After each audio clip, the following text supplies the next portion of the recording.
Hey, what's happening with y'all? Look, man, quick question. What if this quote right here is true? Like, really read the quote. If you can't read, I'm gonna tell you. The quote is by Jim Rohn. It says, "For things to change for you, you got to change." What if that's true? See, for me, 8 years ago, I didn't believe it was true. 8 years ago, I believed I was an old dog and I couldn't learn new tricks. 8 years ago, I believed that I was an alcoholic and a gang member and a hustler and all these different things in life, and that I could not change. But it wasn't until I was listening to Jim Rohn, that's where I got the quote from, that he says, for things to change for you, you got to change.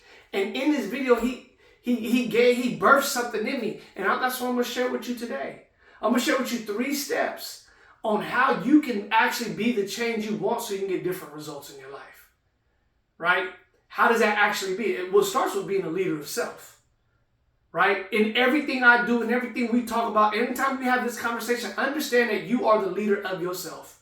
Effective leadership starts with leading self first. So in order for us to even get out the hole that we dug ourselves into, and we now trying to climb back out, we first have to understand that we are the leaders of our lives. And once we take control and ownership, full responsibility, full accountability in that, then these 3 steps will be easy to happen.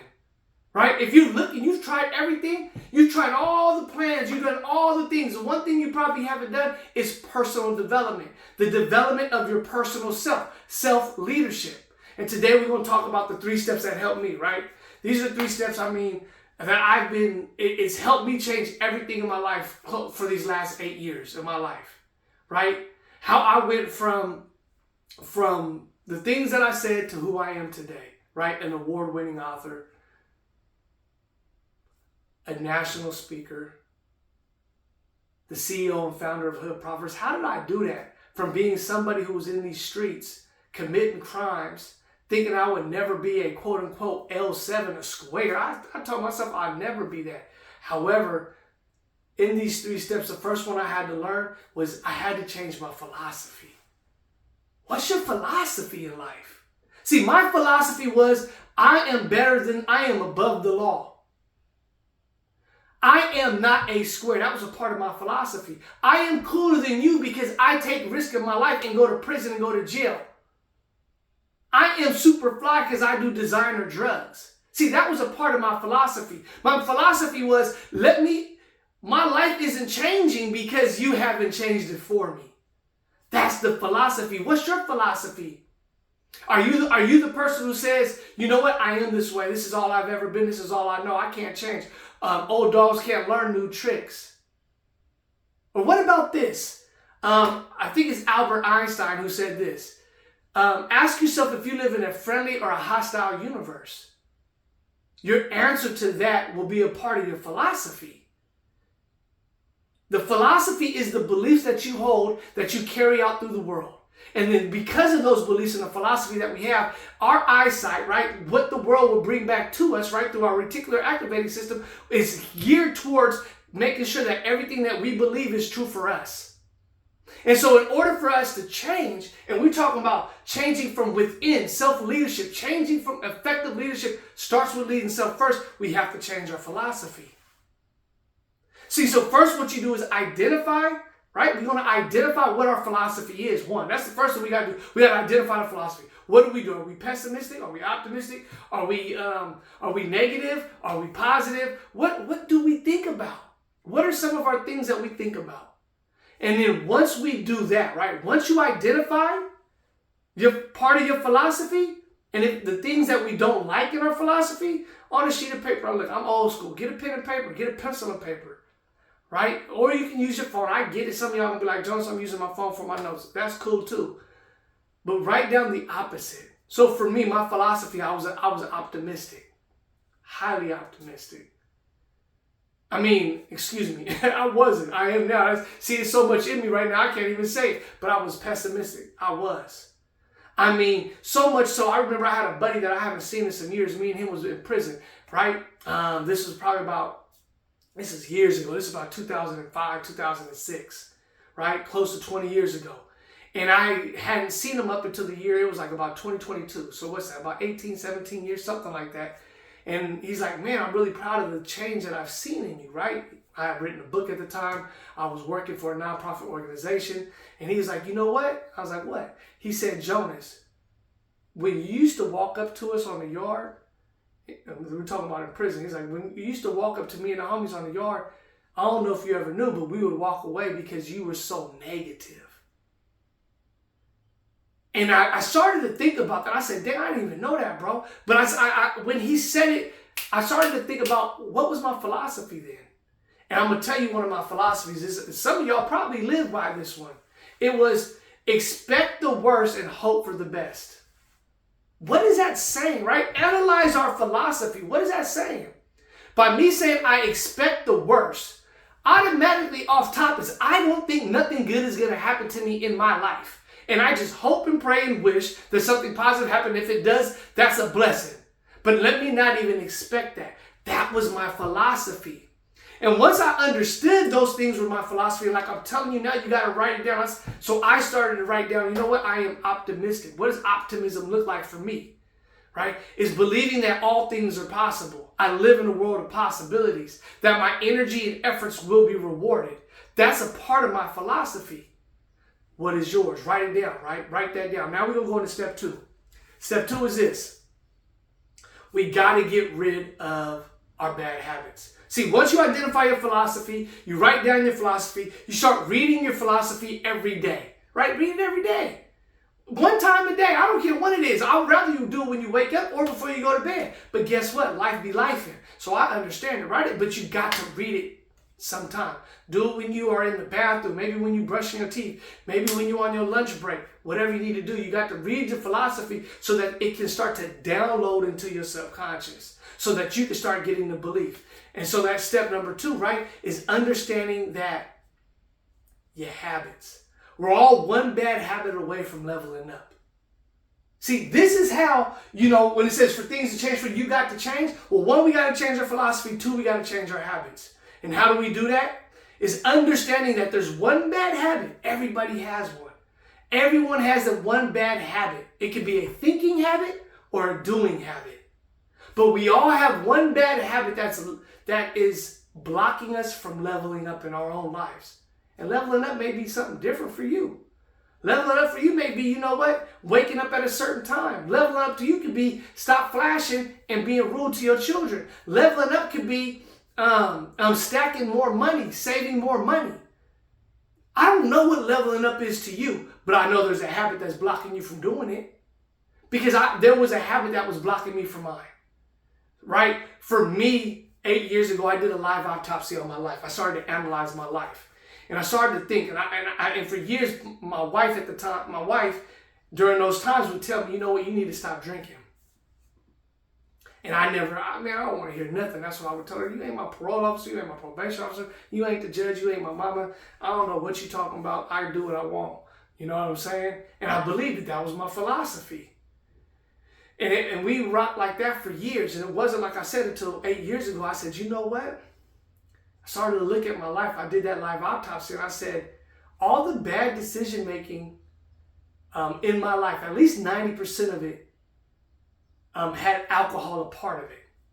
And I remember when I used to go to prison, right? And I used to get locked up. One thing I never did was I didn't do drugs or alcohol when I was locked up. I didn't do it.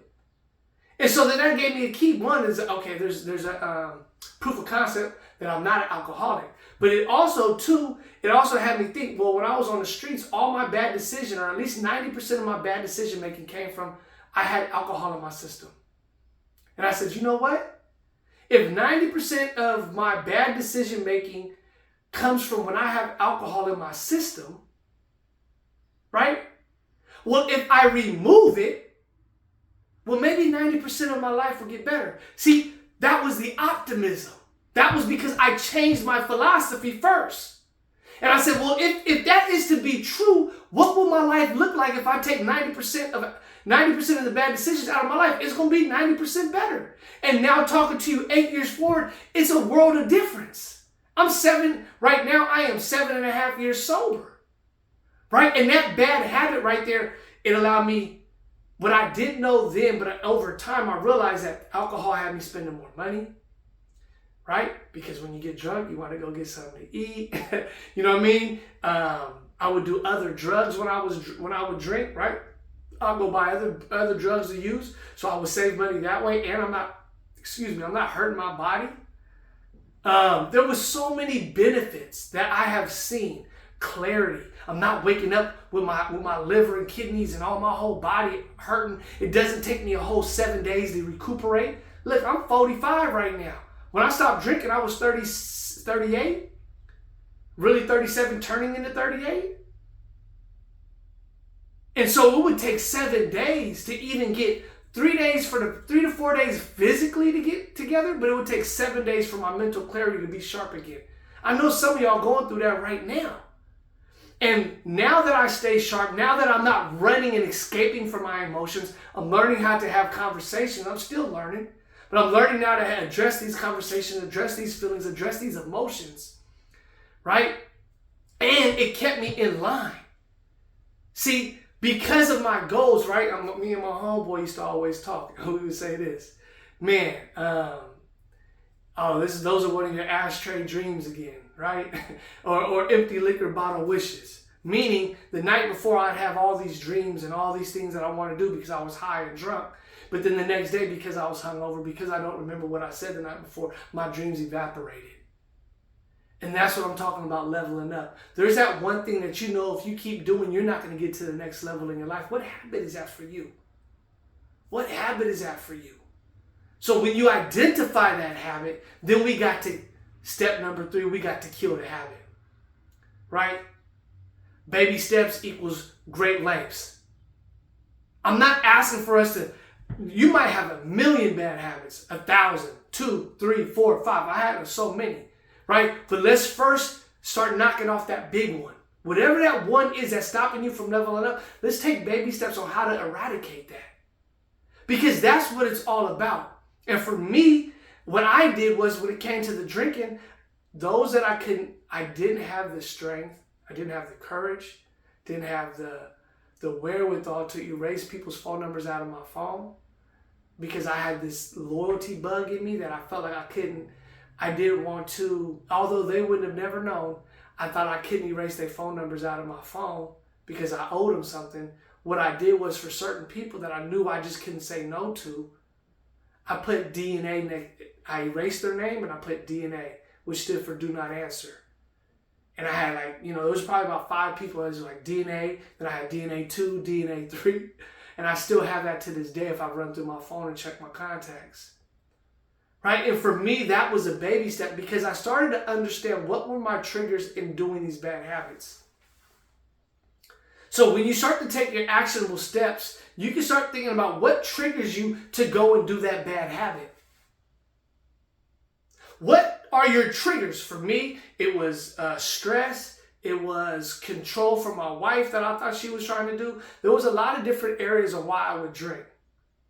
I wanted to erase all the paranoia from my life, right? From the foul things I've done, or being a part of. I wanted to suppress my emotions.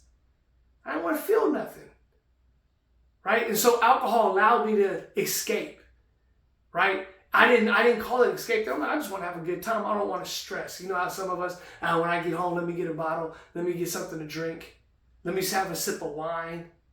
Man, I'm just going to go to the bar and have a couple drinks. What are we doing? We're escaping from our true emotions. We're escaping from the so-called stress. We're escaping because we never knew how to handle what it is that we need to handle. However, once we understand that, we can also then okay, what's the triggers? Oh, after work is my trigger to drink.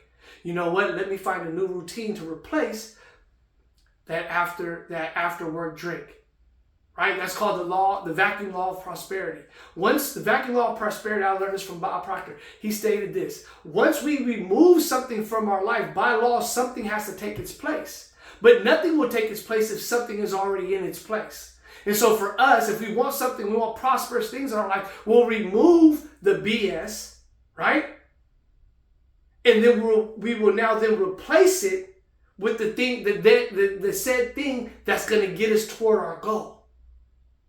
right? And in a habit, what we call that is in the habit loop, trigger, tradition, treat. You get triggered, and there's a traditional thing that we typically do, right? And in our bad habits or our bad thinking habits, we get triggered. We may say something or do something. That's the tradition. And then you get the treat, or what some people call the reward, right? There you get a dopamine hit of whatever you just did. Then that solidifies our routine, our habitual routine. And all a habit is something that we do without giving it any conscious thought. It's a program that is conditioned into our subconscious mind so that we don't have to always think about it. And once we start to identify those habits and then we start to baby step it, we just got to baby step it. Baby step is understanding the triggers, understanding what it is that you need to replace in that moment so that you can prosper and succeed. Remember, this is the year that you want to do all the things that you want to do. But in order to do it, we got to change ourselves. We got to change ourselves. So I'm asking you today, look, I know I don't know you, but I do know you because you and me are the same. Believe me when I tell you, I'm not perfect.